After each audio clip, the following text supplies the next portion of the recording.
आप भी जो है ना, जो मैं मंत्र बताऊंगा उसको बोल कर या इशारे से किसी को नहीं बताओगे।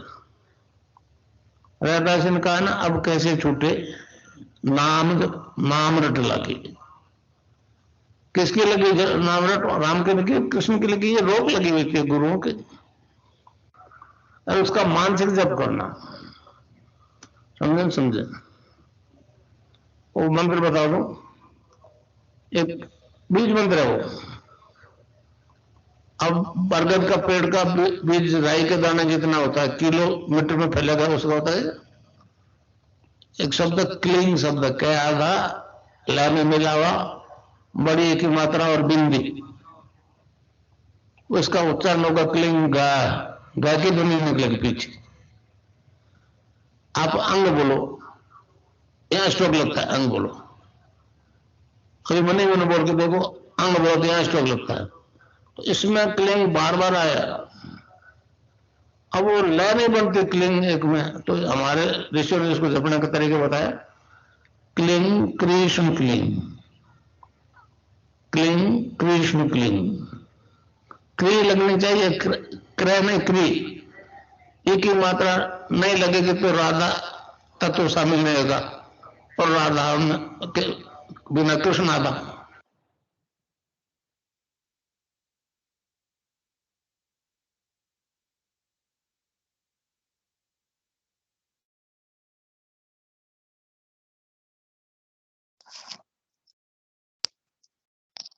जय गुरुदेव। विनोद पुरोहित गुरु भाई से अनुरोध है, कृपया गुरुदेव की दिव्य लेखनी का पाठ करें। जय गुरुदेव।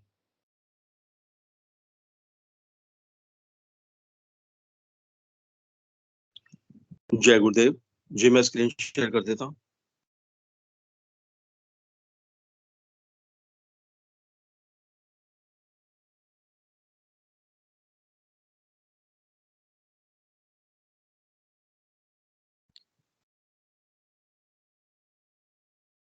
जय गुरुदेव, जय दादा गुरुदेव, जय गुरुदेव सभी को। आज की दिव्य लेखनी का शीर्षक है हिंदू धर्म क्या है। 19 फरवरी 1988 को पूज्य गुरुदेव ने यह लेख लिखा था। गुरुदेव लिखते हैं, वास्तव में आज संसार के लोग जिनको हिंदू कहकर संबोधित करते हैं, वे लोग वास्तव में वेदांती हैं। स्वामी विवेकानंद जी के अनुसार हिंदू कोई धर्म नहीं है, यह सिंधु का मात्र अपभ्रंश है, बिगड़ा हुआ स्वरूप है। वास्तव में वेदों को मानने वाले वेदांती लोगों को ही आज संसार में हिंदू कहकर संबोधित करते हैं। वेदों की व्यवस्था के अनुसार जो लोग चलते हैं वही वेदांती हैं। वेदांत धर्म ही सनातन आदि धर्म है। वेदों की भाषा संस्कृत है। यह भाषा आज की संस्कृत भाषा की व्याकरण से नहीं बंधती है, ऐसा सभी विद्वानों का मत है। यही कारण है वेदों को समझ ना पाने के कारण अर्थ का अनर्थ हो रहा है। संस्कृत भाषा देव भाषा है, या वह मूल भाषा है जिसे वर्तमान मनवंतर के आरंभ में उत्तर मेरु के निवासी बोलते थे, पर अपने विशुद्ध रूप में यह द्वापर या कलयुग की संस्कृत नहीं है। यह सतयुग की भाषा है जो वाक और अर्थ के सच्चे और पूर्व संबंध पर प्रतिष्ठित है। इसके प्रत्येक स्वर एवं व्यंजन में एक विशेष एवं अविच्छेद्य शक्ति है, जो वस्तुओं की निष्प्रकृति के कारण ही अपना अस्तित्व रखती है, न कि विकास या मानवीय चुनाव के कारण। ये मूलभूत ध्वनियां हैं ये मूलभूत ध्वनियां हैं जो तांत्रिक बीज मंत्रों का आधार हैं और स्वयं मंत्र का प्रभाव निर्मित करती हैं। वेदों की भाषा के संबंध में महर्षि अरविंद जैसे संत की यह मान्यता है।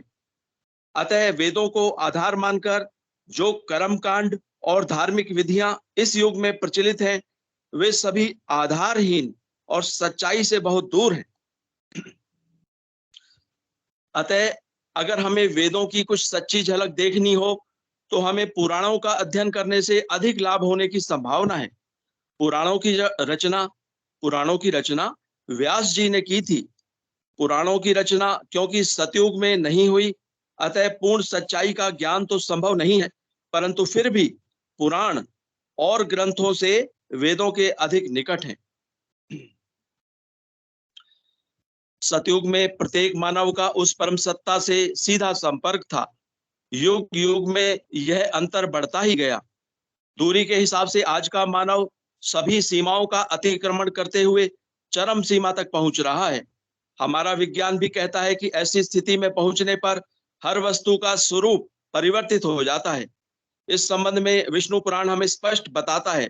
विष्णु पुराण हमें बताता है कि सतयुग में विष्णु यज्ञ के रूप में अवतरित होते हैं, त्रेता में विजेता और राजा तथा द्वापर में व्यास, संकलनकार, संहिताकार और शास्त्रकार के रूप में। इसका अर्थ यह नहीं कि वे याज्ञिक कर्म के रूप में अवतरित होते हैं। सतयुग मानव पूर्णता का युग है, जिसमें सामंजस्य पूर्ण व्यवस्था स्थापित होती है। पूर्ण या चतुष्पाद धर्म का युग है, जिसका पालन योग की पूर्ण और सार्वभौम उपलब्धि पर या परमेश्वर के साथ सीधे संबंध पर निर्भर है।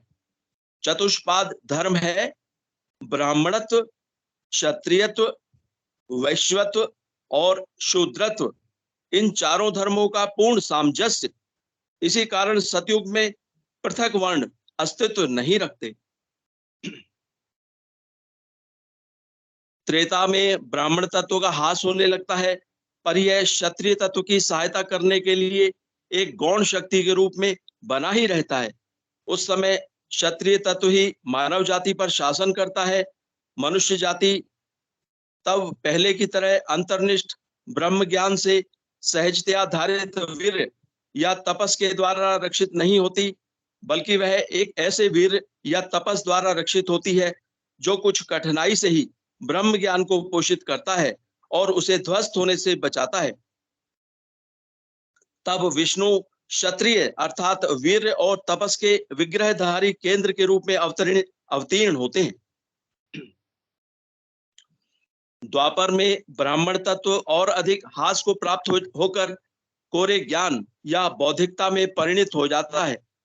क्षत्रियत्व वैश्यत्व को आश्रय देने वाली एक अधीनस्थ शक्ति बन जाता है और वैश्यत्व को अपने प्रभुत्व का अवसर प्राप्त होता है। वैश्य के मुख्य गुण हैं कौशलम, व्यवस्था और प्रणाली, और इसीलिए द्वापर संहिता निर्माण, कर्मकांड और शास्त्र का युग है, जो हासो उन्मुख आंतरिक आध्यात्मिकता को बनाए रखने के लिए बाह्य उपकरण है। दानम, अतिथि सेवा, तर्पण, यज्ञ और दक्षिणा अन्य धर्मों को निगलने लगते हैं। यह यज्ञ युग है, यज्ञ का युग। भोग और इसलिए वेद का उपयोग इहलोक और परलोक में भोग संपादन के लिए किया जाता है।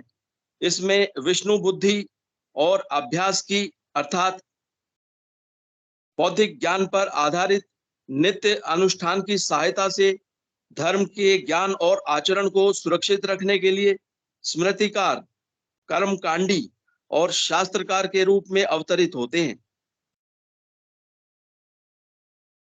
कलयुग में शूद्र के धर्म, प्रेम और सेवा के सिवाय सब कुछ छिन्न भिन्न हो जाता है। इस शूद्र धर्म द्वारा ही मानवता का धारण एवं रक्षण और समय समय पर पवित्रीकरण भी होता है, क्योंकि ज्ञान छिन्न भिन्न हो जाता है और उसका स्थान सांसारिक व्यवहारिक बुद्धि ले लेती है। वीर छिन्न भिन्न हो जाता है और उसका स्थान ले लेते हैं ऐसे आलस्यपूर्ण यांत्रिक साधन, जिनसे सब कार्य निर्जीव ढंग से कम कष्ट के साथ कराए जा सके। दान, यज्ञ और शास्त्र छिन्न भिन्न हो जाते हैं और उनके स्थान पर नपीतुली उदारता, कोरा कर्मकांड और तामसिक सामाजिक रूढ़ियां एवं शिष्टाचार प्रतिष्ठित हो जाते हैं। इन निर्जीव रूपों को छिन्न भिन्न करने के लिए अवतार प्रेम को उतार लाते हैं, जिससे जगत को नवजीवन प्रदान किया जा सके और एक नई व्यवस्था एवं नया युग, नया सतयुग जन्म ले सके। जबकि जबकि परमेश्वर उन्हें यज्ञ के रूप में अर्थात ज्ञान, बल, सुखोपभोग और प्रेम रूपी चतुष्पाद धर्म की पूर्ण अभिव्यक्ति से संपन्न परम विष्णु के रूप में अवतीर्ण होंगे। विष्णु पुराण का उपरोक्त वर्णन स्पष्ट बताता है कि कलयुग में पूर्ण निर्जीव सत्ता का विस्तार है। तामसिकता अपनी चरम सीमा को छू रही है, अतः यही समय उस परम सत्ता के अवतरण का उपयुक्त समय है। काल के गुणधर्म के कारण संसार के सभी धर्म केवल कोरे कर्मकांड, प्रदर्शन, शब्दजाल और तर्क शास्त्र के सहारे अध्यात्म की आड़ में अन्याय, अत्याचार और शोषण करने में लगे हुए हैं। धर्म मात्र प्रत्यक्षानुभूति और साक्षात्कार का विषय है। विष्णु पुराण में पुनः सतयुग की जो बात कहकर उसके गुणधर्म बताए गए हैं, वे सभी महर्षि अरविंद की इस भविष्यवाणी से पूर्ण रूप से मेल खाते हैं। 24 नवंबर 1926 को श्री कृष्ण का पृथ्वी पर अवतरण हुआ था। श्री कृष्ण अति मानसिक प्रकाश नहीं है। श्री कृष्ण के अवतरण का अर्थ है आधि मानसिक देव का अवतरण, जो जगत को अति मानस और आनंद के लिए तैयार करता है। श्री कृष्ण आनंदमय है। वे अति मानस को अपने आनंद की ओर उद्बुद्ध करके विकास का समर्थन और संचालन करते हैं। इसी प्रकार की भविष्यवाणियां संसार के कई संत कर चुके हैं। सभी ने उस परम सत्ता के अवतरण की बात भारत भूमि पर की है। ऐसा लगता है उस परम सत्ता का सात्विक प्रकाश संसार के सभी संतों को यदा कदा दिख जाता है। मेरी प्रत्यक्षानुभूति के अनुसार भी वह परम आध्यात्मिक सत्ता इस युग के भौतिक विज्ञान के वैज्ञानिकों को प्रमाण सहित ऐसे चमत्कार दिखाएगी कि सभी उसके सामने नतमस्तक होकर उस परम सत्ता के अधीन होकर कार्य करने लगेंगे। इस प्रकार हमारे वेदों में वर्णित बात सत्य होगी और कलयुग का अंत होकर पुनः सतयुग की स्थापना होगी। संसार की सारी घटनाओं पर ध्यान दें तो ऐसा लगता है वह समय अब अधिक दूर नहीं है। जय गुरुदेव, जय दादा गुरुदेव, जय गुरुदेव सभी को।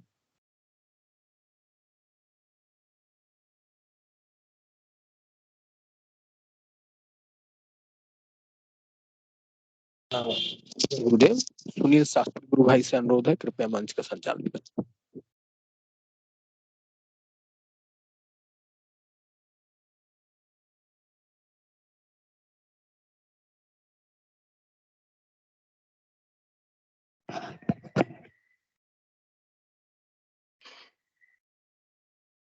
गुरुर्ब्रह्मा गुरुर्विष्णु गुरुर्देवो महेश्वर गुरुर साक्षात पर ब्रह्म तस्मै श्री गुरुवे नमः। जय गुरुदेव, जय दादा गुरुदेव, जय गुरुदेव सभी को।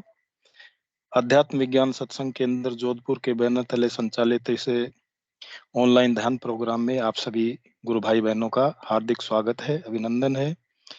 गुरुदेव के आदेशानुसार संचालित यह कार्यक्रम प्रातः प्रतिदिन 5 बजे से 5:30 बजे तक गुरुदेव की स्पीच और ध्यान होती है और शाम को प्रतिदिन 7 बजे से गुरुदेव की कक्षा तक 8:30 पौने 9 बजे तक, जिसमें गुरुदेव की स्पीच, सामूहिक ध्यान, मंत्र जाप और अंत में गुरु भाई बहनों की जिज्ञासा अनुभूतियों शेयर की जाती हैं। कोई किसी का प्रश्न होता है, आध्यात्मिक अनुभूतियों से संबंधित कोई जिज्ञासा होती है, तो गुरु भाई बहनों के चर्चा के द्वारा उसका शमन किया जाता है और गुरुदेव के चरणों में अंत में सेशन को समर्पित किया जाता है।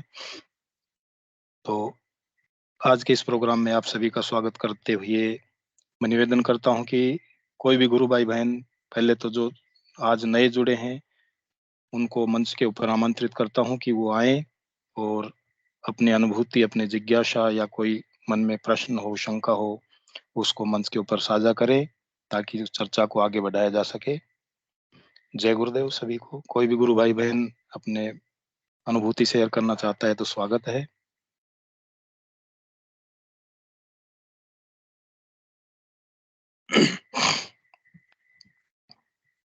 ओम प्रकाश जी गुरु भाई, जय गुरुदेव, मंच पर स्वागत है आपका।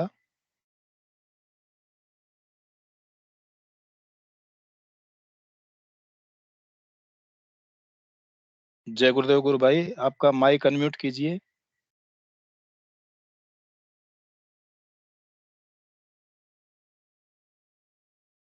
माइक चालू कीजिए गुरु भाई आपका।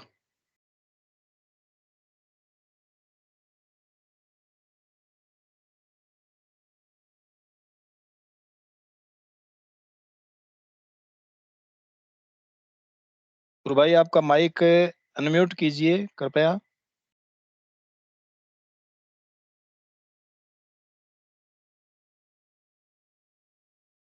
शायद हमारी आवाज उन तक नहीं पहुंच पा रही है। तब तक और कोई गुरु भाई बहन अपनी अनुभूति, अपनी जिज्ञासा शेयर करना चाहते हैं तो स्वागत है। गुरुदेव ने बहुत सरल साधना बताई है इस कलयुग में। 2 टाइम हमको 15-15 मिनट ध्यान करना है और मंत्र जाप चलते फिरते, उठते बैठते, नहाते धोते, लैट्रिन पेशाब जाते, हर पल हर क्षण गुरुदेव से प्रार्थना करते हुए मंत्र जाप करते हैं। गुरु भाई ने किसी ने हैंड रेज किया है, स्वागत है गुरु भाई आपका मंच पर। जय गुरुदेव। जय गुरुदेव गुरु भाई। जी जय गुरु भाई, जय गुरुदेव। गुरु भाई मैं एक मेरा प्रश्न क्या है कि मेरे को है ना 2 दिन से ऐसा हो रहा है कि जैसे ध्यान पे जब बैठता हूँ ना शाम को, जी तो गुरु भाई मेरी पूरी पीठ पे है ना ऐसा लगता है जैसे चींटियां चढ़ रही हो, और रीढ़ की हड्डी पे है ना बीच में तो बहुत ज्यादा ही वो होती है, बेचैनी सी होती है। जी जी। तो 2 दिन हो गए गुरु भाई। बहुत अच्छी बात है गुरु भाई, ये तो कुंडलिनी शक्ति ऊपर चढ़ रही है और उससे जैसे कमर में चींटी सी चलती है, रेंगती है, और रीढ़ के हड्डी में भी उतार चढ़ाव सा होता है, रहता है। ये बहुत शुभ संकेत है। गुरुदेव की अहेतु की कृपा आपके ऊपर हो रही है। ये लगभग सभी गुरु भाई बहनों के साथ होता है। जब कुंडलिनी शक्ति अपना कार्य प्रारंभ कर देती है तो उसमें ये अनुभव निश्चित रूप से आते हैं। तो इसमें चिंता की कोई बात नहीं है और गुरुदेव से प्रार्थना करते रहिए, मंत्र जाप करते रहिए, ध्यान करते मंत्र रहिए, जाप तो सघन मंत्र जाप। जी जी गुरु भाई, मंत्र ध्यान तो जाप गुरु करते भाई करता हूँ, दोनों जी टाइम ध्यान करता हूँ, और मंत्र तो कंटिन्यू 24 आवर्स ही जपता हूँ मैं। जी जी गुरु भाई, बहुत अच्छी बात है। ये बहुत शुभ संकेत है। गुरुदेव ने अपना हाथ पकड़ रखा है और निश्चित रूप से हमारी ये साधना इसी परसों प्रकार उत्तरोत्तर परसों आगे भी, बढ़। जैसे गुरु भाई परसों भी मैं ध्यान पर शाम को जब बैठा था उस समय जी भी हुआ था। और कल मैं एक शादी में चला गया था, तो अपने ध्यान नहीं किया, लेकिन गुरुदेव की स्पीच वगैरह तो सुनता रहा। हम्म। और आज मैं फिर जब ध्यान पे बैठा ना, तो आज वही सेम कंडीशन, पूरी पीठ पे ऐसा लगता था कि चींटियां चढ़ रही हो, रीढ़ की आनंद हड्डी सा, पे। ये दिव्य आनंद है। गुरुदेव कहते हैं ना कि दिन दिन बढ़त सवाया। तो ये अभी तो स्थिति ये है कि भाई आप ध्यान कर रहे हो तभी होता है, लेकिन ये 24 आवर्स भी होगा और फिर बहुत अच्छा आनंद आएगा इसमें। गुरुदेव कहते हैं ये अक्षय आनंद है और वास्तविक आनंद यही है जो जिसकी ओर गुरुदेव उन्मुख कर रहे हैं। गुरु भाई जब चींटियां जब शरीर पे जब वो रेंगती है ना, तो अजीब ही लगता है, फिर तो ऐसा लगता है ध्यान से बाहर हो जाओ, लेकिन ध्यान नहीं से नहीं, भी बाहर नहीं हो पाते। हाँ गुरु भाई, इस ध्यान चीज से का भी आनंद बाहर नहीं हो लीजिए। पाते, आंख भी नहीं खुलती है गुरु भाई। ये बहुत दिव्य अनुभूति है गुरु भाई, और इस चीज का आप आनंद लीजिए और गुरुदेव से प्रार्थना कीजिए कि मेरे को इसमें साधना में और आगे बढ़ाएं। जी गुरु भाई, और बताइए कोई अनुभव अपना। और कोई अनुभूति नहीं है गुरु भाई। जी तो अनुभूतियां कोई होती चिंता हैं तो मैं करने शेयर करता हूँ। की बहुत अच्छी बात है गुरु भाई। और भी मैं गुरु भाई बहनों को आमंत्रित करता हूँ। विनोद जी गुरु भाई, जय गुरुदेव। विवेक जी जय आप बने गुरुदेव गुरु रहिए। भाई जरा इनसे, जी जी गुरु भाई जरा आप ही पूछ लीजिए, कब जुड़े थे, कैसे पता चला गुरुदेव का, और किस कारण से हाँ जुड़े। जय गुरुदेव। विवेक जी गुरु भाई, थोड़ा सा अपना परिचय दीजिए, कब जुड़े, कैसे जुड़े। और गुरु भाई मैं साधना मिश्रा का छोटा भाई हूँ, अच्छा अच्छा अच्छा, ठीक ठीक ठीक है। और मैं 2015 से जुड़ा हुआ हूँ। जी जी बहुत अच्छी बात है गुरु भाई। अब तो यूपी में रहते होंगे आप? जी जी। अब तो यूपी में रहते होंगे? उत्तर नहीं प्रदेश गुरु में? भाई, मैं बड़ौदा रहता हूँ। जी, मैं बड़ौदा रहता हूँ, बड़ौदा जॉब करता हूँ। बड़ौदा, गुजरात। जी जी। जी गुरु भाई बने रहिए। ओम प्रकाश जी, गुरु भाई स्वागत है आपका। जय गुरुदेव। जय दादा गुरुदेव। जय गुरुदेव, जय दादा गुरुदेव। जी रखिए अपनी बात ओम प्रकाश जी गुरु भाई। क्या रखूं, मैं तीन तीन चार बार से कोशिश कर रहा हूँ, लेकिन अब मैं जानता ही नहीं हूँ सर इसको चलाना। बस अब आप अपना कैमरा जो लेफ्ट हैंड में कैमरा का चिन्ह है, इसको भी आप टच कर दीजिए तो आपकी फोटो डिस्प्ले हो जाएगी। बाकी मैं आपकी छत आवाज पे तो आ रही बैठा है। हूँ भाई, छत पे बैठा हूँ मैं, थोड़ा अंधेरा है यहाँ पर। जी जी, तो रखिए अपनी बात रखिए, अब आपकी आवाज आ रही है। तो गुरु भाई, मैं जब से जुड़ा हूँ थोड़ा सा लंबा टाइम लगेगा मैं बोलने में। काफी गुरु दिन से भाई कोशिश आप कर रहा कब हूँ, से लेकिन मैं जुड़े, जानता नहीं कहाँ था। से जुड़ रहे हैं, तो साहब आप बताइए। मैं 2005 से जुड़ा हुआ हूँ, गंगापुर सिटी से हूँ वैसे। जी जी गुरु भाई। और मैं, मेरे जुड़ने का कारण है कि मुझे जुकाम हो गया था 96 में। जी वो जुकाम बढ़ते बढ़ते नाक की हड्डी बढ़ गई, बड़ी परेशानी होने लगी, शरीर का आधा हिस्सा कुछ अलग ही महसूस होता था जी लेफ्ट हैंड पे। फिर मेरे एक, जहाँ मैं टीचर हूँ वैसे पेशे से, तो मेरा एक शिष्य है जिसको मैं पढ़ाता था, मदन, जो जी शायद काफी लोग गुरु भाई जो जानते हैं उनको। जी गुरु भाई। तो मेरे को बताया, वो कोटा जाते थे, जो गुरुदेव के बारे में बताया, वो पर्चा दिया मुझे, वहाँ मैं पढ़ाता था।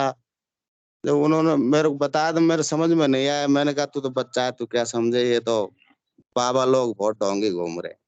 हम्म। मेरे भरोसा नहीं हुआ। मैं ईश्वर के मामले में कमी थोड़ा सा पहले से ही, मतलब नास्तिक टाइप ही था। जी यार आकर बार बार दे जाता मेरे को, मैं ध्यान नहीं देता। एक बार उसने की कि गुरुजी आप करो तो सही एक आध बार। फिर हम्म मैंने किया, मैं कि अपन वैसे भी हठ योग तो करते ही हैं, चलो कर हम्म, लेते हैं। तो मैंने गुरु भाई वो चालू कर दिया। ठीक बात है। मंत्र जब तक लिया नहीं था, जी मैं ओम नमः शिवाय, ओम नमः शिवाय का जाप करने लगा। और भाई मेरे को क्या है कि बोलने में थोड़ा नशा सा आ रहा है, जब मैं शब्द आ नहीं रहे, मैं भूल जाता हूँ बार बार। जी जी जी जी। फिर भी मैं बोल रहा हूँ। फिर क्या हुआ गुरु भाई, 8 10 15 दिन बाद में मेरा ये राइट हैंड और लेफ्ट हैंड की तरफ नाक पे वो हड्डी बड़ी हुई थी, डॉक्टर ने कहा कि ऑपरेशन होगा। जी फिर मैं डर गया गुरु भाई। अब मैंने कि फिर मन भी बना लिया, चलो ऑपरेशन करवा लेते। ऐसे में ही गुरुदेव की कृपा से एक आदमी ऐसे मिल गया जो नाक को ढके हुए था। मैंने उनसे पूछा, मैं भाई साहब आपने क्यों ढक रखी है? उन्होंने हम्म, बोला कि भाई साहब ये नाक की हड्डी बढ़ गई, मेरे जुकाम हो गई थी नजला टाइप, तो मैंने ऑपरेशन करवाया। जी तो फिर ये आपको ऑपरेशन से ठीक हो गई? कि भाई साहब ठीक क्या होगी, 2 बार ऑपरेशन करवा लिया न, कि एक बार हो गया, फिर दोबारा ऐसे ही हो गई। फिर हम्म गया मैं कि ऑपरेशन से तो कोई फायदा ही नहीं होगा। मैंने गुरुदेव से प्रार्थना ही करी, "वे भगवान, मैं आपको समझता भी नहीं, देखा भी नहीं, आप ही जानो।" तो मेरा ये राइट हैंड का गुरु भाई हाथ खड़ा एकदम हिल करके जी और मेरे नाक के ऊपर आ जाता है, जी लेफ्ट लेफ्ट नाक पर। और जी। नाक से तेज आवाज, सांस निकलती हुई, और हाथ बड़ी तेजी से हिलता हुआ इस तरह करता करता मेरे को, मतलब बहुत तेजी से इतनी हुई, 3 4 बार हाथ नीचे गया फिर ऊपर आया, बहुत तेजी से हुई, मेरी नाक छिल गई। हम्म।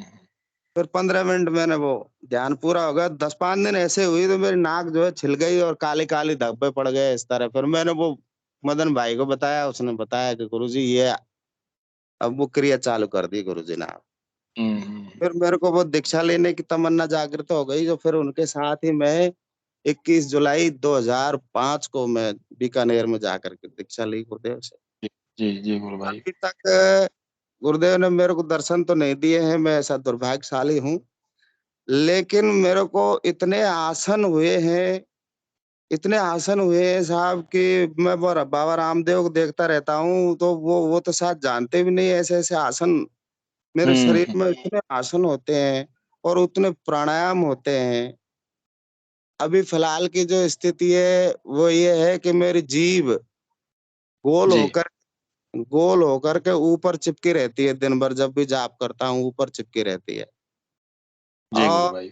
वो पानी जो आता रहता है वो स्वाद तो खैर अब तो नहीं है। पहले शुरू में मैं जाप करता था मंत्र जब, तो मेरे को मीठा भी लगता था मुंह में। आजकल हम्म। ये, लेकिन जीभ जरूर मेरी ऊपर चिपक जाती है गुरु भाई। जी जी गुरु भाई। साथ ही साथ एक और बीच में एक ऐसा दौर आया गुरु भाई जो बड़ा मेरे को कहने में झिझक आ रही है कि जी मेरे मन में गुरुजी के प्रति गालियां आती थी। गुरुदेव, जय गुरुदेव। हम्म, जी गाली आती थी। 8-10 साल पहले की बात है। बहुत गाली आती थी अंदर से। मैं बड़ा दुखी हो गया कि भगवान ये क्या हो रहा है। जी मन ही मन गुरुदेव के प्रति गाली आती थी। पता नहीं कौन राक्षस मेरे पैदा हो गया अंदर। मैं बड़ा दुखी रहा सर। जी जी फिर गुरुदेव से ही प्रार्थना करी भगवान। फिर मैंने जोधपुर गया तो वहां किसी गुरु भाई से चर्चा करी, भाई मेरे मन में बहुत इस तरह गाली आती है। तो वो बोले कि भाई साहब मेरे मन में भी आती थी गाली, आप चिंता मत करो। तो मेरे को थोड़ा ढांढस बंधा कि चलो गुरुदेव जी से प्रार्थना की, वो भी ठीक हो गया, हट गई विचारधारा मन में से हट गई। फिर एक और बात यह है गुरु भाई की शुरुआत में ऐसे दिन भर मेरे को ऐसे शुरू हुई, ओम, सांस लेते हम्म लेते लंबा सारे दिन हम्म बार। अब वो 2-4-5 महीने ऐसे चली। उसके बाद में चालू हो गई जय हो, सारे दिन, मतलब हम्म। हर आधा घंटा 20 मिनट 1 घंटा ऐसे चलती रही। 5-6 महीने ये रही। उसके बाद चेंज हो गई। बाद में हुई राम हम्म, राम, एक बार ऐसे दिन जी में, मतलब सारे दिन होती थी। 2-5-6 महीने लगातार ये रही। ऐसे 6-6 महीने या 6-7 महीने मैंने काउंट नहीं किया कितने कितने महीने रही। जी फिर उसके बाद में जय गुरुदेव ऐसे रही। और अभी फिलहाल जो चल रही है गुरु भाई, पता नहीं क्या, पिछली 2 साल हो गई, मेरी माँ खत्म हो गई थी। जी अभी मेरे अंदर से वो निकलती है माँ, ऐसे सारे दिन निकलती है। तो मैं एक बार तो माँ से जुड़ जाता हूँ, दूसरी बार गुरुदेव से जुड़ जाता हूँ। पता नहीं क्या जी मेरे गुरुदेव की क्या कृपा चल रही है। अभी माँ ऐसे चलती है सारे दिन। और मेरे से नशे वशे सब छूट गए थे गुरु भाई, लेकिन वो संगति की वजह से फिर दोबारा से मैं ये करने लग गया, ये तम्बाकू उत्पाद का सेवन। अब हम्म। ये मेरे को नुकसान दे रहे हैं गुरु भाई, खूब नुकसान दे रहे हैं। मैं अच्छी तरह समझता हूँ लेकिन छूट नहीं पा रहे हैं। बहुत गुरु प्रार्थना भी भाई चल इसके लिए, हाँ इसके लिए गुरुदेव से ही प्रार्थना करो। हार्डली प्रार्थना करो, गिड़गिड़ा के करो कि गुरुदेव रही। हाँ मेरे वो सब, ये मानसिकता है, ये तंबाकू है, इसको आप ही छुड़ा पाओगे। हाँ गुरुदेव से ये प्रार्थना चल रही है। मैं वो, उसमें क्या है कि गुरुदेव ने तो अपनी कृपा करके तुरंत छुड़वा दिया था उसी समय। बिल्कुल बचपन से ही कर रहा था, लेकिन एकदम छुड़वा दिया। 3 साल छूट गई। उसके बाद फिर ऐसे ही दोस्तों के साथ संगत में पढ़ करके फिर वो हम्म बड़ी तेजी से चर्चा की। तो गुरु भाई बोलते हैं ना सर, आपने गुरु भाई के वो जो दबी हुई इच्छाएं हैं वो पुनः जागृत हो जाती है जी। अगर, है ना। तो वो दोबारा से मेरे अंदर बड़ी तेजी से जागृत हुई, बड़ी तेजी से हुई। तो तो बीच मतलब में वो, क्या गुरु भाई आपने ध्यान छोड़ दिया था क्या? नहीं नहीं गुरु भाई, मैं ध्यान तो अब मैं इसमें तो क्या बताऊं कि शायद अपन छोड़ना भी चाहे तो गुरुदेव छोड़ने देना ही नहीं चाहे। बिल्कुल बिल्कुल बिल्कुल। इसमें ये बात है कि अपन कहीं जा ही नहीं सकते, क्योंकि मैंने इस बात को तो महसूस कर लिया है कि गुरुदेव के सिवा कोई दूसरा चारा है ही नहीं। हाँ, मेरे दूसरा पूरे नहीं, फैमिली जी का मैं संसार बड़ा में ही नहीं बड़ा है गुरु भाई मेंबर हूँ दूसरा तो, हाँ जी। गुरु भाई। फैमिली का हम्म, बड़ा मेंबर हूँ। बड़ी बड़ा परिवार है, छोटे भाई मजदूर है, पूरी जिम्मेदारी है। इसलिए सारे परिवार की जो प्रॉब्लम्स आती रहती है, उनसे ज्यादा मैं मानसिक रूप से तनाव में भी रहता हूँ। बच्चे हैं, शादी हो गई बच्चे की, उनके भी हैं, आर्थिक तंगी भी आती है, सब बहुत परेशान है। गुरु भाई इसके और लिए गुरुदेव से ही प्रार्थना करो, मेन चीज गुरुदेव से ही प्रार्थना करो। और परिवार को भी प्रयास करो गुरुदेव से प्रार्थना करके कि इनको भी जोड़ें, ध्यान वो करने के सब लिए प्रेरित करें। दीक्षा तो सबको दिलवा चुका हूँ गुरु भाई, कर भी रहे हैं, काफी करते भी हैं। एक बच्चा जरूर मेरा सही है, लेकिन वो गुरुदेव उनको दर्शन भी दे दिए खूब। मेरे को दर्शन आज तक गुरुजी ने यहाँ आगे चक्कर पर दिए ही नहीं, मेरे बच्चे को दे दिया, लेकिन बच्चा जरूर मेरा थोड़ा सा वो नशे का आदी है, उससे बहुत ज्यादा दुखी हूँ। प्रार्थना सब चल रही है, लेकिन अब गुरुदेव कब तक उसको, ये समझ नहीं आ रही। गुरु भाई गुरुदेव घर में गुरुदेव की स्पीच चलाया करो, वो भी गुरुदेव सब की चीज चल नहीं, रही हाँ है वो चलाया मेरे। करो। और प्रयास ये करें कि सघन मंत्र जाप करते हुए अपन गुरुदेव से प्रार्थना करें, क्योंकि अपने हाथ में तो यही है, बाकी करने वाले सारे गुरुदेव ही हैं। सब कुछ टोटल गुरुदेव करेंगे। और आपकी तो इतनी दिव्य अनुभूतियां हैं कि बहुत उच्च कोटि की अनुभूतियां हैं जो आप बता रहे हैं। और नशे के लिए आपको प्रार्थना गुरुदेव से करनी पड़ेगी, गुरुदेव ये तंबाकू मेरे को छुड़वाओ। आप और बने अभी तो ऐसी स्थिति है कि किसी के सामने गुरुदेव के बारे में भी है ना, बताने से पहले ही लोग वो उल्टी सीधी बातें चालू कर देते हैं, तो वहाँ मन भी नहीं करता है, पता नहीं क्यों। एक वो वो तो प्रचार भी संसार कर का नियम है। हाँ गुरु भाई, वो संसार का नियम है। अपन सिर्फ गुरुदेव के डाकिए हैं। अपन कहेंगे कि भाई ये है, ये गुरुदेव का दर्शन है, इससे ये फायदा होता है और ये है, बस इतना सा काम है। बाकी गुरुदेव की इच्छा है कि भाई सामने वाला क्या सोचता है क्या नहीं सोचता है, उसको अपनाता है नहीं अपनाता है। गुरुदेव हाँ के वो इसी प्रकार के शिष्य हैं, साधक लोग हैं कि 10 साल पहले जिन्होंने मंत्र लिया था और 10 साल छोड़ दिया, उसके बाद जैसे ही आफत आई गुरुदेव ने दर्शन दिए और फिर हाँ उन्होंने किया। तो ये गुरुदेव का पहले से ही निर्धारित कार्यक्रम है। जब गुरुदेव की इच्छा होगी तब उनको पकड़ेंगे। इसलिए अपना काम तो है सिर्फ डाक डाक जी पहुंचाना। जी जी, गुरुदेव अ, गुरु भाई ऐसे आप तो बने रहिए। अ, जी। क्रांति जी, गुरु बहन स्वागत है आपका। जय गुरुदेव। हाँ जी, जय गुरुदेव। ये ओम प्रकाश जी, आपकी जो नाक की जो प्रॉब्लम थी उसके बारे में बताइए, उसकी स्थिति कैसी है अभी? अभी गुरबैन मेरा ऑपरेशन टल गया, यूँ समझ लो। ये 2005 या 6, 7, 8 के आसपास ऑपरेशन होना था जी गुरुदेव से। उसके बाद में वो ऑपरेशन टल गया, लेकिन अभी मेरे को मौसमी एलर्जी तो है। और वो जो हड्डी जो एकदम कड़क हो रही थी, वो नरम है। अभी वो एकदम साफ तो नहीं हुई है, लेकिन वो जो जी क्रिया थी हाथ से होने वाली, वो 2-4 महीने ही चली थी, उसके बाद बंद हो गई। तो उससे वो मुझे लगता है कि वो ऑपरेशन तो टल गया, लेकिन वो जो कड़क होकर दर्द होता था, साँस अंदर तक गरम-गरम जाती थी, दर्द करती हुई, वो सारी चीज़ें नहीं है।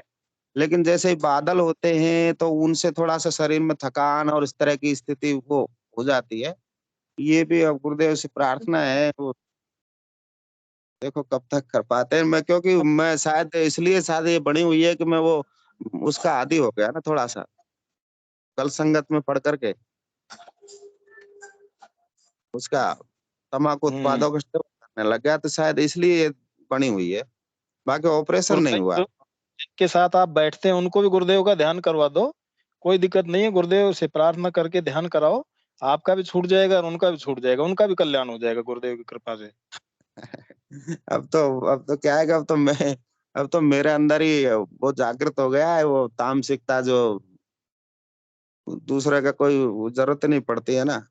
और भाई अब तो वो मुझे आदत लग गई, उसकी लत हो गई।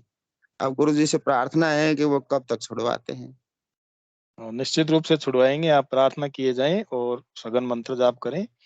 यही अपने पास उपाय है गुरुदेव के द्वारा प्रदत्त, जो संजीवनी मंत्र है उसके द्वारा निश्चित रूप से आपकी ये लत भी छूट जाएगी। सिटी में, गंगापुर सिटी में पहला कार्यक्रम रंगलाल जी गुरु भाई के द्वारा हमने 2006 में करवाया था सर। जी और जब तक गुरुदेव ने हमसे, उनकी कृपा से काम बहुत होता था, लेकिन अब तो आश्रम भी बना दिया है गुरुदेव का। जी जी। हाँ, लेकिन अब उतनी, यहाँ भी 2 गुट से हो गए, जो अब हमारा भी थोड़ा-सा ऐसे, कोई बात लेकिन हम तो नहीं। और टाइम है भाई सर क्षमा अब। करना, इस बात के ऊपर अपन चर्चा नहीं करेंगे। अपन सिर्फ हुँ। यहाँ मंच के ऊपर सिर्फ और सिर्फ हाँ, गुरुदेव वो की तो चर्चा सही है, वो करेंगे, चर्चा उनकी करना अनुभूतियों की। ठीक नहीं है। सही बात है। और भाई मैं जी भी क्या नहीं चाहता था, लेकिन हम्म, तो चलो बहुत, हाँ बहुत अच्छी बात है। और कुछ कहना चाहेंगे किसी गुरु भाई बहन को ले लें अपन। हाँ ले लो गुरु भाई। जय और गुरु। कोई गुरु बहन, हाँ जय गुरुदेव गुरु भाई, और कोई गुरु भाई बहन अपनी अनुभूति साझा करना चाहें, स्वागत है मंच के ऊपर। अभी ओम प्रकाश जी ने बहुत दिव्य अनुभूति अपनी बताई, इस संदर्भ में भी आप कुछ बताना चाहते हैं तो स्वागत है, कुछ पूछना चाहें इनसे तो भी स्वागत है आपका।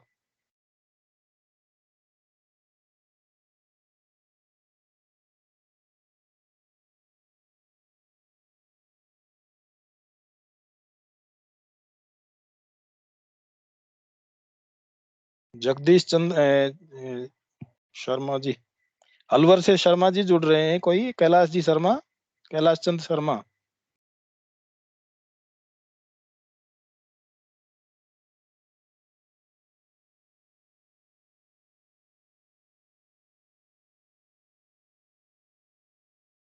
अलवर से कैलाश चंद जी शर्मा अगर जुड़े हुए हैं तो अपनी अनुभूतियां शेयर करें।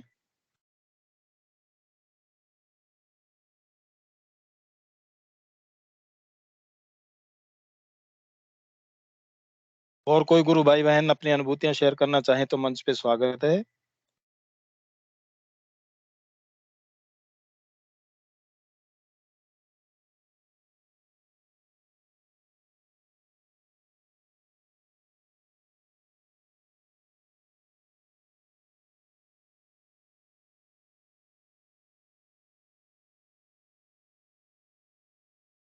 गुरुदेव की दिव्य लेखनी के बारे में अगर कोई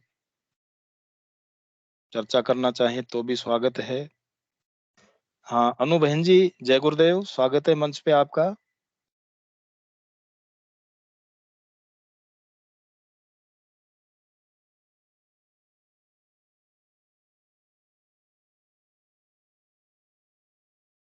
अनु बहन जी जय गुरुदेव बोलिए।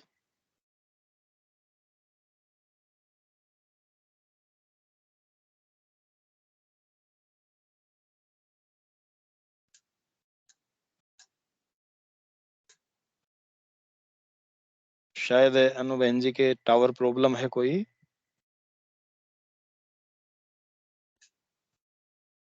विनोद जी गुरु भाई जय गुरुदेव, स्वागत है। जय गुरुदेव। जय जय गुरुदेव गुरु भाई। जय गुरुदेव। गुरु भाई एक छोटी सी बहुत अच्छी अनुभूति है, वो मैं पढ़ देता हूँ जब तक जो है वो जी अनु बहन का टावर जी जी छोटी जी सी गुरु है। भाई जी जय गुरुदेव। जय गुरु मैं स्क्रीन शेयर कर देता हूँ। जी।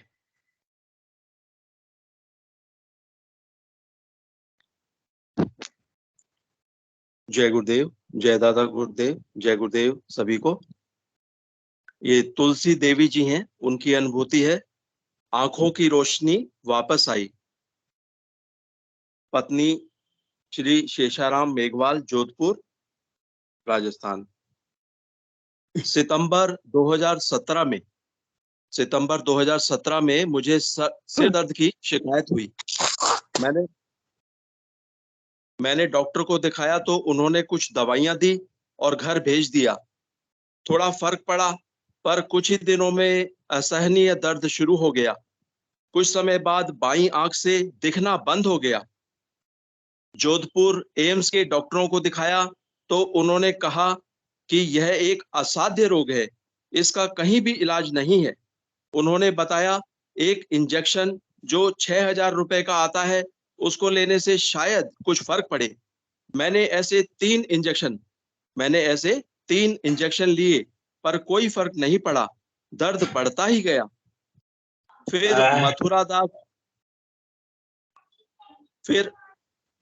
मथुरा दास माथुर हॉस्पिटल में और एएसजी जोधपुर अस्पताल में दिखाया, परंतु कोई फायदा नहीं हुआ। फिर ताराबाई देसाई आई हॉस्पिटल में नेत्र विशेषज्ञ डॉक्टर राजीव देसाई को दिखाया।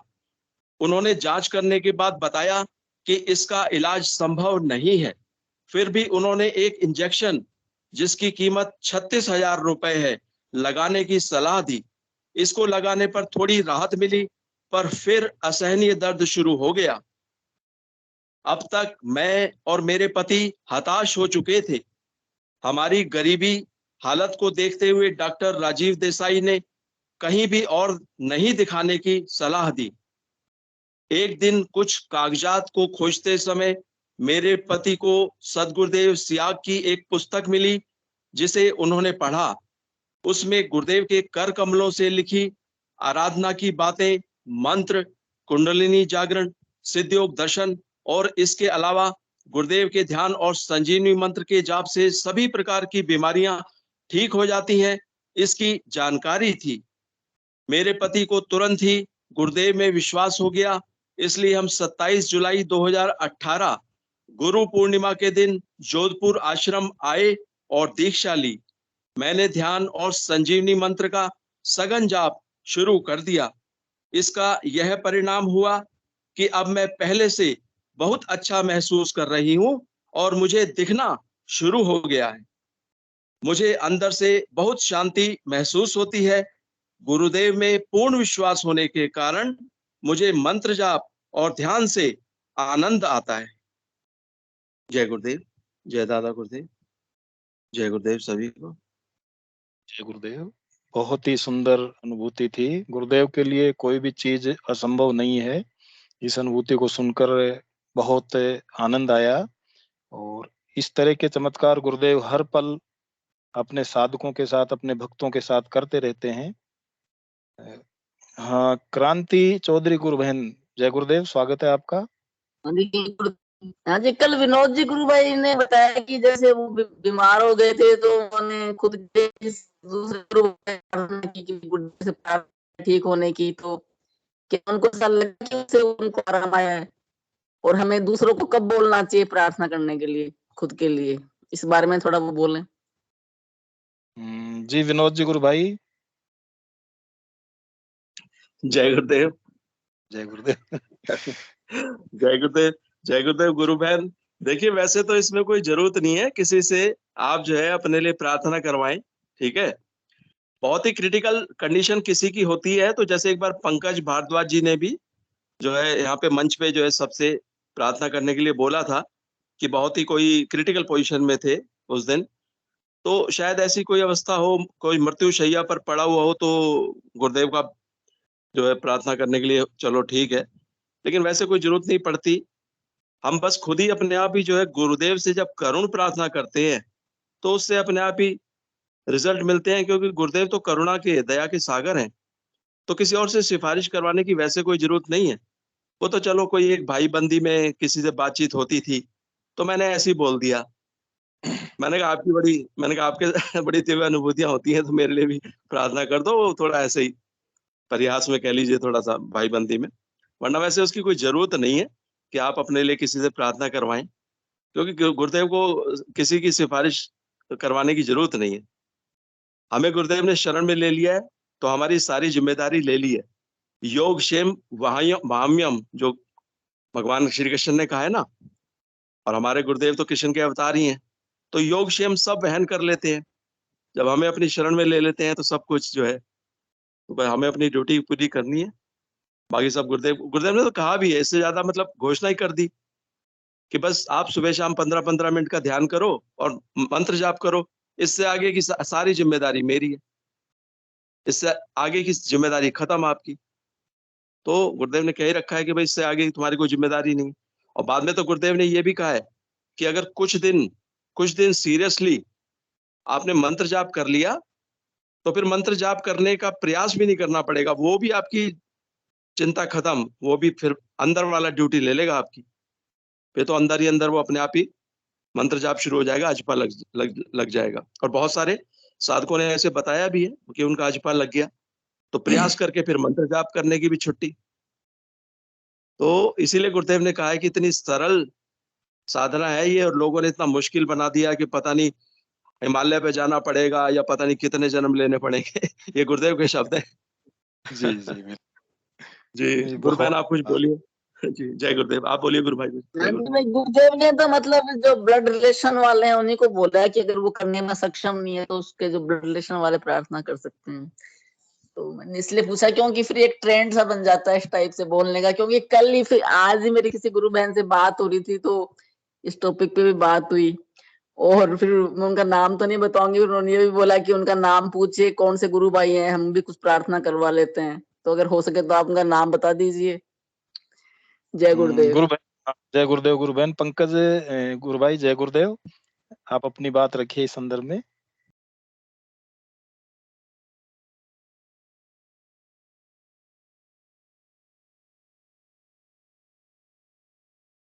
आवाज नहीं आ रही पंकज जी गुरु भाई। आवाज नहीं आ रही आपकी।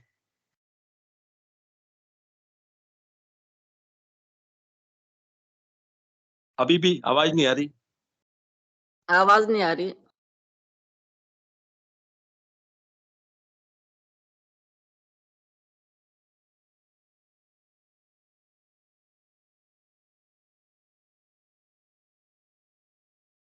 जय गुरुदेव। जय गुरुदेव गुरु भाई।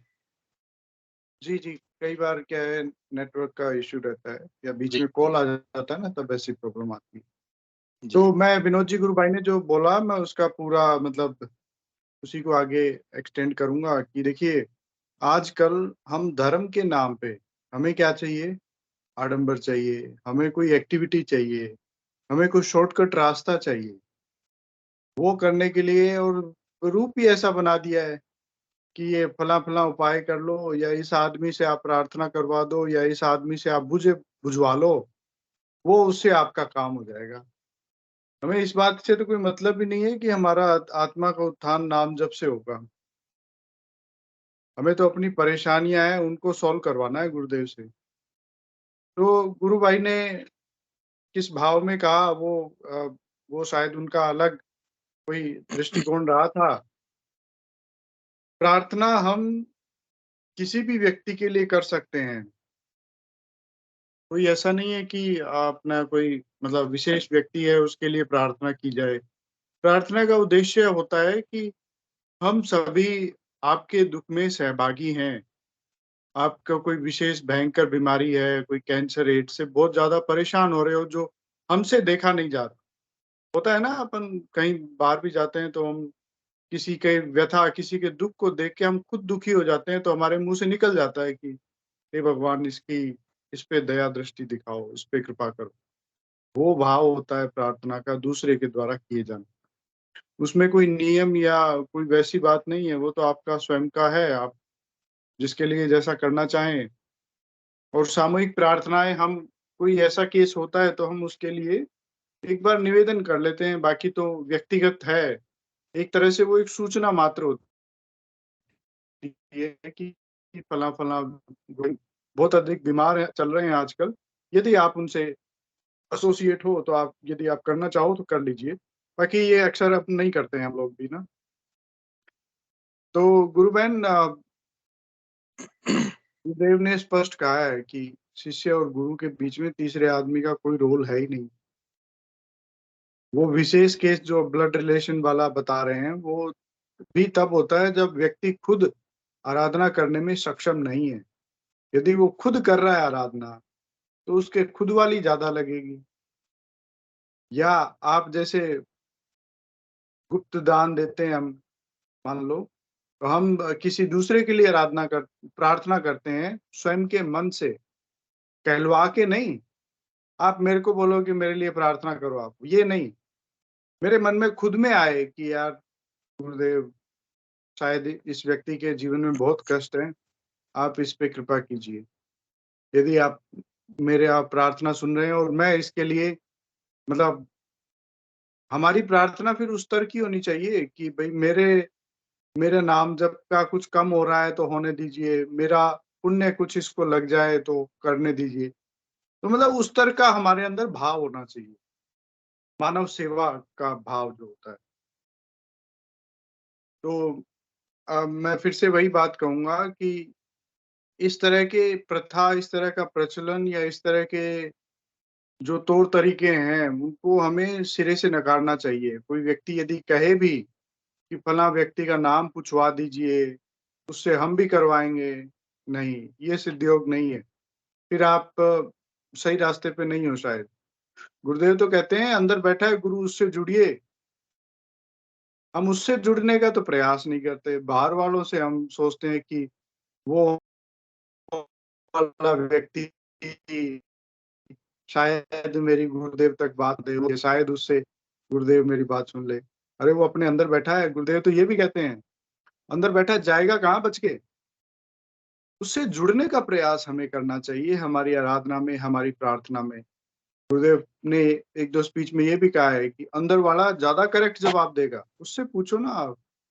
अगर अंदर से जवाब नहीं आता है, उस चीज़ के लिए प्रयास करो, उस चीज़ के लिए गुरुदेव से प्रार्थना करो, उस चीज़ के लिए गुरुदेव के आगे रो या कुछ भी जो भी आप करना चाहें कि मुझे उससे जुड़वाओ। आप मेरे अंदर हो तो मुझसे बात करो। तो गुरु बहन इस तरह की चीज़ों को आप पूर्ण रूप से हमें खंडन करना चाहिए और स्पेशली इस चीज़ के तो हम बहुत ज़्यादा मतलब मन दुखी हो जाता है सुनते हैं तो कि अरे फलाँ व्यक्ति को खिचड़ी लग रही है, उसको बहुत अनुभव होते हैं, उससे मेरा पूछवा दो। या उससे मेरी प्रार्थना करवा दो। तो तो इस सिद्धियों को हमें समझने की बहुत ज़रूरत है और इसमें पढ़े-लिखे या अनपढ़ का कोई महत्व नहीं है। ये बहुत सरल विज्ञान है गुरुदेव ने जो बताया। बहुत साधारण लोग भी इसे आसानी से समझ सकते हैं, कोई विशेष नहीं है और इसको समझना हमारा कर्तव्य है, तभी हम इसको आगे प्रचार में बहुत अच्छे से सामने वाले के सामने रख पाते हैं। चलिए जय गुरुदेव। जय गुरुदेव। भाई साहब ने बहुत अच्छी तरीके से अपनी बात रखी। वैसे तो गुरुदेव और गुरु और शिष्य के बीच में तीसरा कोई मीडिएटर होना ही नहीं चाहिए। प्रार्थना यदि शिष्य गुरु से करता है तो वो ज्यादा प्रभावशाली होती है बजाय थर्ड पर्सन के। तो आशा ही नहीं पूर्ण विश्वास है कि हम भी गुरुदेव से डायरेक्ट ही प्रार्थना करें और उस व्यक्ति के लिए प्रार्थना कर सकते हैं जो मूक है, बधिर है या जो नहीं कर सकता है। उस कंडीशन में तो अपन कर सकते हैं। जय गुरुदेव। अनु धीरावत बहन जी ने हैंड रेज किया था,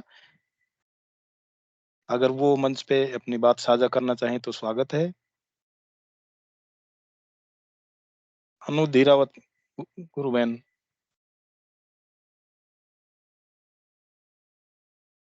शायद उनके टावर प्रॉब्लम है। विनोद जी, जय गुरुदेव गुरु भाई। जय गुरुदेव। गुरु भाई मैं ये कहना चाह रहा था, क्रांति जी से जरा पूछिए, वो अभी और कुछ कहना चाहती हैं, कुछ उनके विचार, कोई भाव हैं। और बस एक लाइन और जोड़ना चाहता हूँ कि कोई बच्चा जो है, बहुत छोटा बच्चा है, उसके लिए शायद माँ बाप जो है वो गुरुदेव से प्रार्थना कर सकते हैं। और या फिर कोई मूर्छित है, और जैसे आपने भी कहा, ऐसी कंडीशन में शायद गुरुदेव से प्रार्थना की जा सकती है किसी दूसरे के द्वारा। जय गुरुदेव। जी जी जी गुरु भाई। क्रांति गुरु बहन। हाँ बस, हाँ नहीं, मेरी बात पूरी हो गई। जय गुरुदेव। जी जी जय गुरुदेव। और कोई गुरु भाई बहन अपनी? हाँ, जय गुरुदेव भाई शांति जी। शांति जी गुरु जी बहन, भाई जय जी, गुरुदेव। जय गुरुदेव जी सभी को। मैं भी जी कुछ थोड़ा जी सा कहना चाहती हूँ। हाँ, रखिए मैं अपनी बात। कुछ दिन पहले ना कहीं से जी फोन आया था, ऐसे बातें कर रहे थे आपस में, तो किसी ने फोटो भेजी मेरे पास। ऐसे रिश्तेदारी में थे, तो इनके आना पता नहीं क्या होगा। पहले तो इतनी दुकान इनकी अच्छी चलती थी, अब पता नहीं क्या जी होगा, चलती नहीं है। तो मैंने तो उन फोटो को ध्यान भी नहीं दिया, कुछ भी नहीं करा मैंने। और मैं ही ऐसे नॉर्मल बात कर रहे थे, जैसे ध्यान में बैठे रात को, शाम को।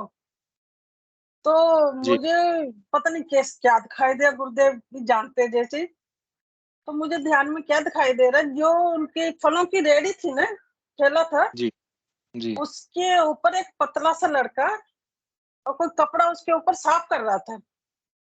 जी मैंने उस लेडीज को कभी देखा नहीं, कभी मेरी बात नहीं हुई, खाली फोटो देखी मैंने। तो फिर मैंने क्या, मुझे क्या हो रहा समझ में नहीं आ रहा। फिर मैं 15 मिनट पूरे हुए, ध्यान से उठी। फिर यहाँ जो मेरे पास जिसने भेजा था, मैंने उनसे बात करी, मैं ऐसे ऐसे मुझे दिखा, मैं समझ में नहीं आ रही जो कौन है। उसने आगे उससे बात करी, तो जी उसने बताया उनके रिश्तेदारी में कोई था। तो उससे पूछ रहे कि उससे जे पूछो जे कैसे सही होगा। फिर मेरे पास फोन आया कि जे कैसे होगा तुम बता दो। तो मुझे इस बात का कुछ नहीं पता। मैं गुरुदेव जाने, गुरुदेव ही कर्म कराने वाले हैं। और मंत्र जाप करो, मंत्र गुरु मंत्र में भेज देती हूँ, उनको जाप करो, फोटो लगा लो, सब कुछ अपने आप होगा। मेरे पास मत भेजना आगे से ऐसी चीजें ना। मैं जी कुछ नहीं जी जानती हूँ बारे में।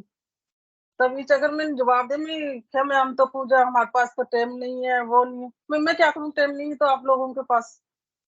आपकी समस्या खुद समझो। मैं तो जानती नहीं, पहचानती नहीं तुम लोगों को। खाली फोटो आई मेरे पास, तो वैसे मैंने जय जवाब दिया। ऐसे तो हर कोई कहेगा जय कर दो वो कर दो, तो ऐसे तो नहीं चलना चाहिए ना। जी गुरु बहन, आपने बहुत सुंदर जवाब दिया उसको, और इसी प्रकार से अपन कर सकते हैं। उनसे कह दें कि भाई प्रेयर तो आपको करनी पड़ेगी, ध्यान आपको करना पड़ेगा, मंत्र जाप आपको करना पड़ेगा, तभी समस्या का समाधान होगा। किसी दूसरे या थर्ड पर्सन से प्रेयर करने से नहीं होगा। भाई मंत्र जाप करो, घर में गुरुदेव की फोटो लगाओ, कहने कोई उसमें उपाय बता दे। मुझे नहीं आता कोई उपाय बताना, और ना मैंने कभी करे। अपने आप देखो अपनी समस्या। हाँ, अरे उपाय हाँ, यही गुरु है, मंत्र। फोटो लगाओ और मंत्र जाप करो, ध्यान करो, हमें ये ही हमें सबसे बड़ा उपाय। यही बताया, मैं गुरुदेव की फोटो भेज दूंगी, मंत्र जाप भेज दूंगी, मंत्र जाप करो और गुरुदेव का ध्यान करो, और उससे ज्यादा मुझे कुछ आता नहीं। जी तो जी आपको गुरु बहन। कैसे दिख गया? भाई मुझे नहीं पता कैसे दिख गया, मुझे नहीं पता इस बात का। जी तो जय जवाब दिया था मैंने, जय गुरुदेव भाई जी सभी हाँ, को, जय जय गुरुदेव बहन बताना जी। चाहती हूँ। अपन सभी गुरु भाई बहनों को इन चीजों से बचना होगा और बचना चाहिए, और गुरुदेव से प्रार्थना भी करें कि इस तरह की बातें कम से कम नहीं हो हमारे सामने। तो सेशन का समय भी हो रहा है। ठीक है भाई हिंगू जी, जी जय गुरु गुरुदेव सबको। गुरुदेव बहन जी, हिंगू जी गुरु भाई से निवेदन है कि सेशन को गुरुदेव के चरणों में समर्पित करें। जय गुरुदेव सभी को। गुरुदेव की दिव्य चेतना सभी में रूपांतर हो, विश्वव्यापी हो और विश्व के कल्याण के लिए हो। जय गुरुदेव सभी को, बहुत बहुत जय गुरुदेव। जय गुरुदेव, जय जय गुरुदेव। गुरुदेव। जय हो। यही तो प्रार्थना है, जय हो। ये बोल रहा हूँ ना, जय यही हो, प्रार्थना है, जय जय सबके हो। लिए हो। प्रार्थना है ये। जी जी ये सभी के लिए प्रार्थना है, जय गुरुदेव, जी जय दादा जय गुरुदेव। सबको और जय सभी के लिए गुरुदेव। प्रार्थना है, नहीं है तो